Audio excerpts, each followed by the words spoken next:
తండ్రి మీద గొడవ పెట్టుకొని తన ఆస్తిని పంచిపెట్టుకొని వెళ్ళిపోయాడు. ఒక తండ్రికి 2 కుమారులు తన తండ్రి మీద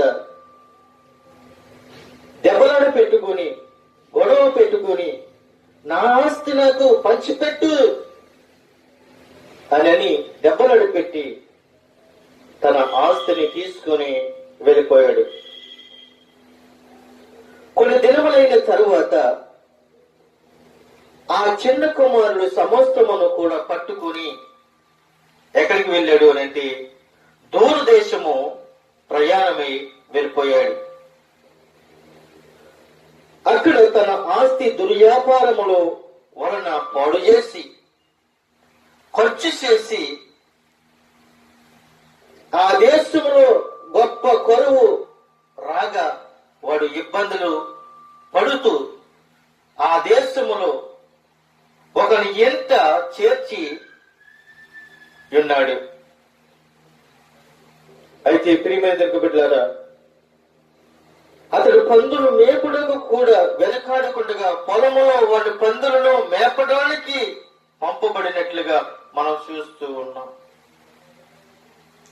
వాడి పందులు తినే పొట్టులో తన కడుపు నింపుకొని ఆశపడిన గాని ఎవడునో వాడికి ఏమీ చెయ్యలేదు.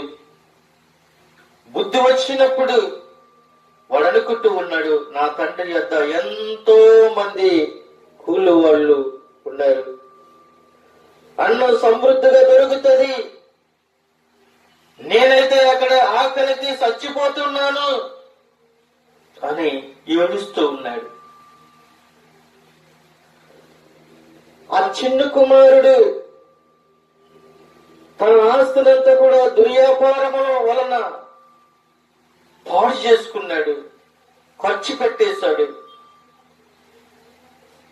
పందులు మేపే పొట్టు తినడానికి కూడా వెనకాడకుండా పందులు మేపేలు పొట్టు కూడా తిన్నాడు. అప్పుడు ఆలోచన వచ్చింది,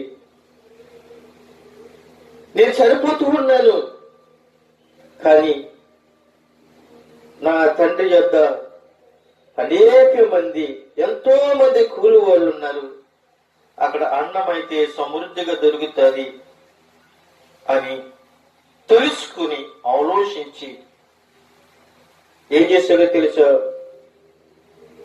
తన తప్పును అతను తెలుసుకున్నట్లుగా ఆలోచించి అతడు లేచి